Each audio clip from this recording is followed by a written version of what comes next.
looky. Come see my new selection of Amish cabinetry made by my good Amish friends at Countrywood Products. We now stock 5 styles of cabinetry for you to choose from. When you need to save on discount windows, doors, and cabinetry, come to Norm's Bargain Barn. With locations in Shiloh and Fenton at the bottom of Gravois Bluffs. Visit normsbargainbarn.com. That's normsbargainbarn.com.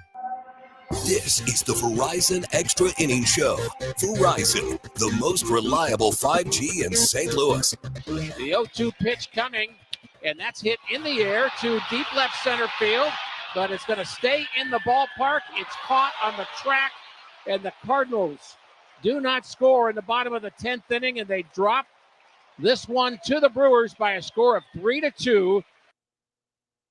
That's what it sounded like. That's how it finished tonight as the Brewers win it in extra innings tonight here at Busch Stadium. Welcome into the Extra Innings Show. I'm Joe Pott. The Extra Innings Show is presented by Gray Bar. Gray Bar, your distributor for electrical and datacom needs. If you want to get in, you want to chat about this one tonight, 314-436-7900, or jump on the socials. We are we're on X, we're on Facebook, we're on what did I forget? YouTube. I always forget one of them, but that's where we are. You can find us right there. Me here at Busch Stadium. Daniel is over that way. There he is at the flagship studios at KMOX. So we can chat about this one. It was a tough one tonight. Really wasn't a bad game otherwise. Had a nice little pace. It was moving right along, and it still wasn't a very long game, to be honest, even going through 10 innings. But a tough way to finish. I think obviously a lot of folks might focus on the play in the 10th. Lars Nootbaar got caught off at second base. As I mentioned, I think that I would lean towards that being a little bit over anxious, right? Trying to do a little bit too much. You've just given up the run in the top of the inning. You feel like maybe you could do something to push the issue, get back right in it, tie this game. But,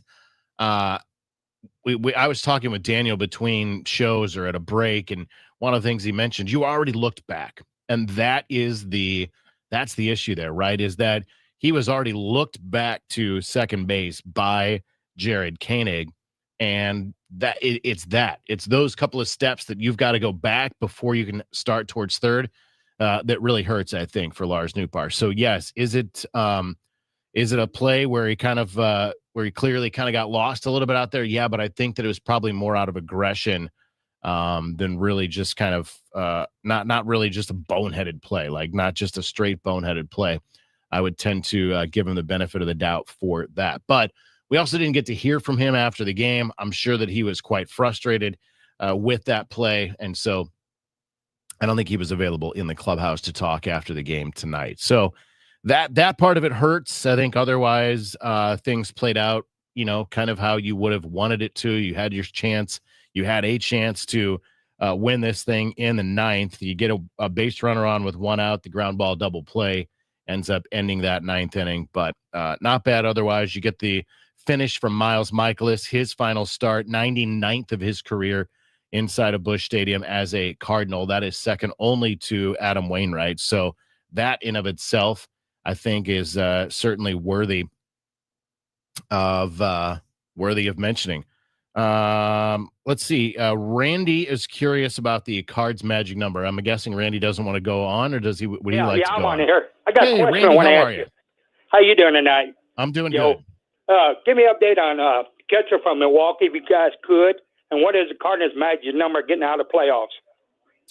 Okay, so the Cardinals' magic number to be eliminated is now, I believe, I think it's 3.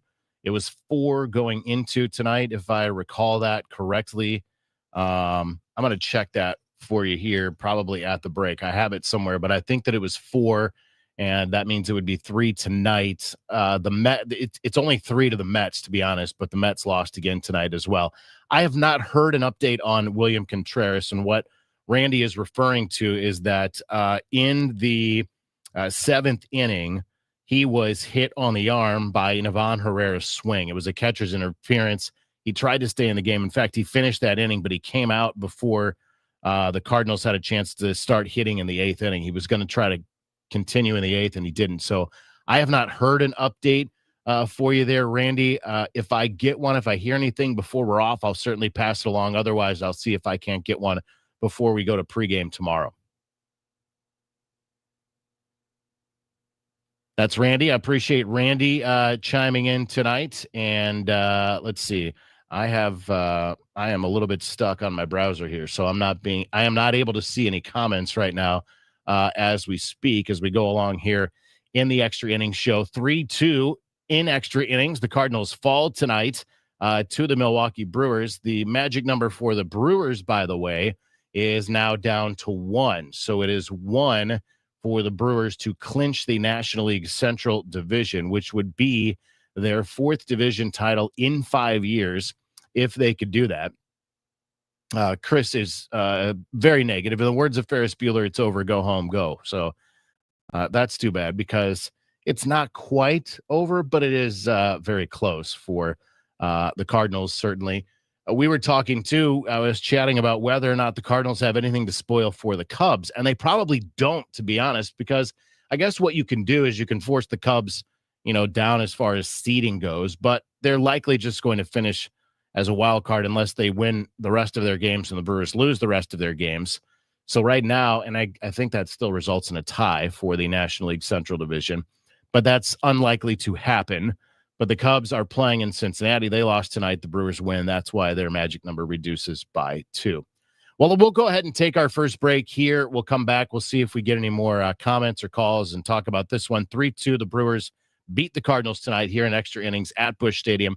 I'm Joe Pott. We're coming back on the Extra Innings Show right here on KMOX.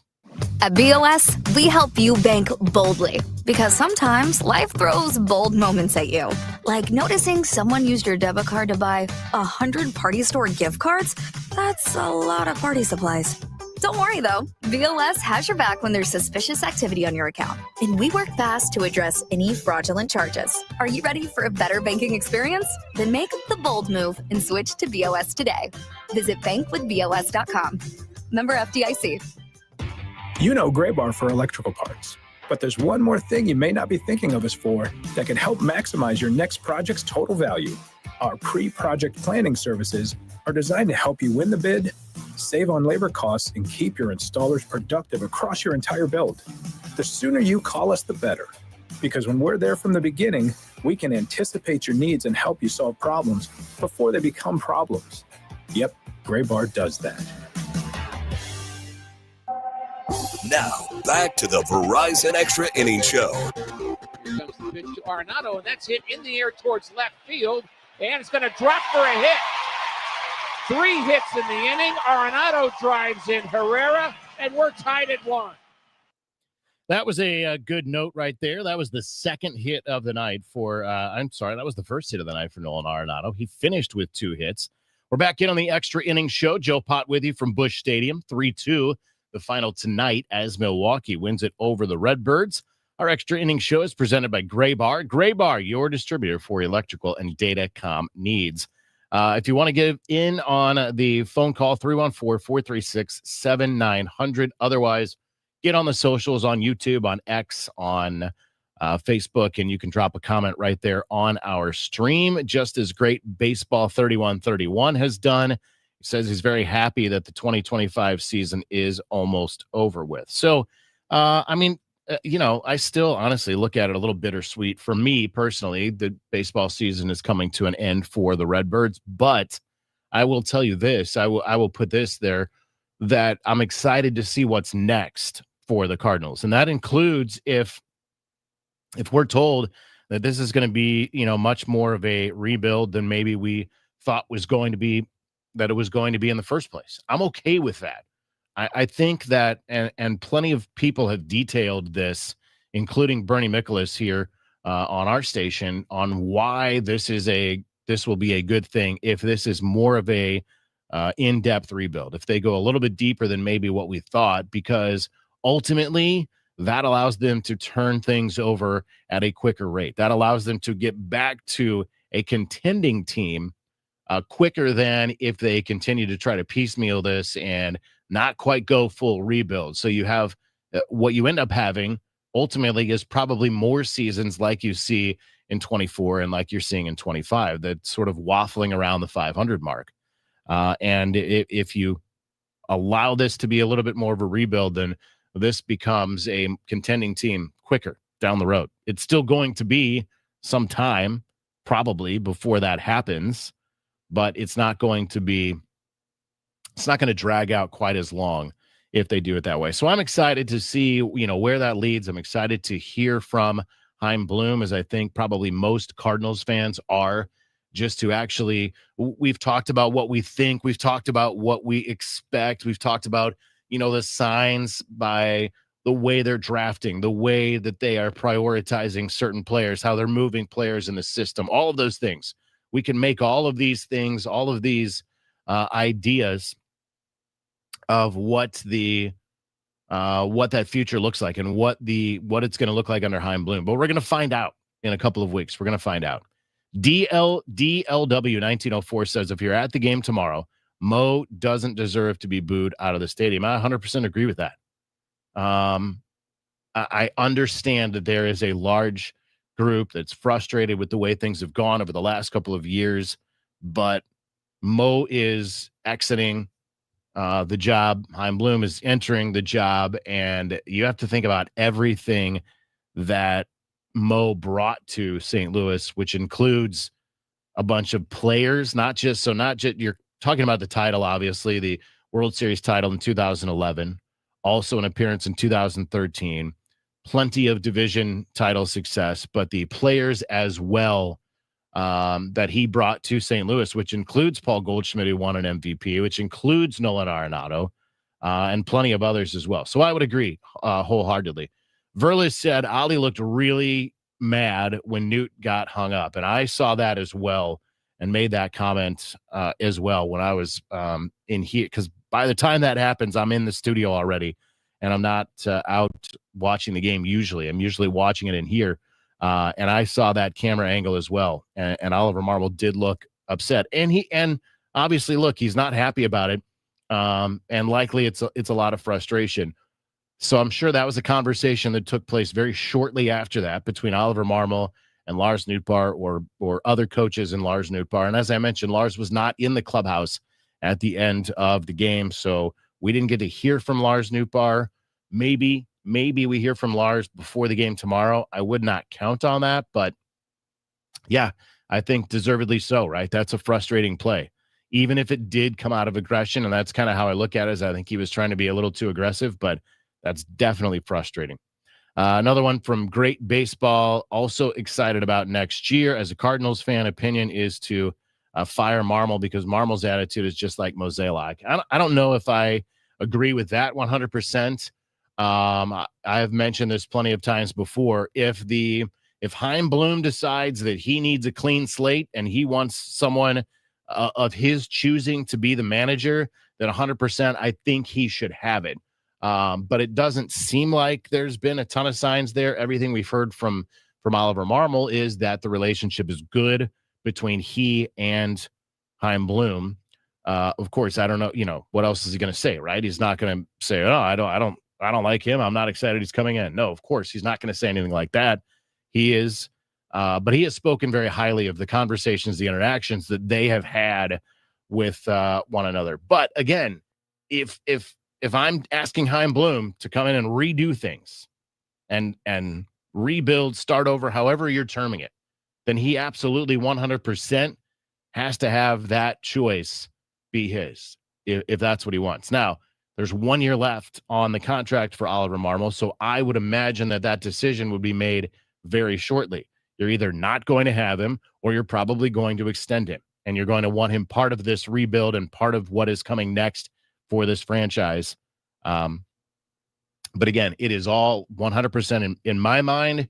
It should be Chaim Bloom's decision, because you can't ask him to overhaul the organization and take this organization in a different direction and then say, "Oh, but by the way, you've got to do it with some people we already have in place, or coaches or staff," whatever that looks like. I don't, that's not fair at all. That wouldn't be fair to him, to the organization, to Ollie Marmol, quite frankly. So, as I said, it seems to me signs are pointing that he would be returning as the Cardinals manager. Last call here. If you want to get your call in, 314-436-7900. I appreciate all the comments we've gotten on the stream tonight, and certainly throughout the last couple of weeks, we've had some good interaction here on the weekends, and we've got one more day to do that here at home with tomorrow afternoon's game. What's on Deck is brought to you by Chesterfield Fence and Deck. The sign you have the very best, chesterfieldfence.com. It is a 1:15 first pitch tomorrow afternoon. Matthew Liberatore will make the start for the Redbirds. 12:20 is our pregame show right here on KMOX and along the Cardinals radio network. Still don't have a starter listed for the Brewers, so we don't know who they will start. They were probably thinking, it could be a day after a clinch. Not sure how that rotation is going to work out. Plus, they've made some moves anyway with Quintana not in the starting rotation. That's why Chad Patrick started today as well. So that's what's coming up, a 1:15 game tomorrow. We'll wrap up the home season at Busch Stadium, and we'll talk to you all tomorrow. We'll talk to you at 12:20 on the pregame show, and then, of course, we'll get a chance to do this again on the postgame show.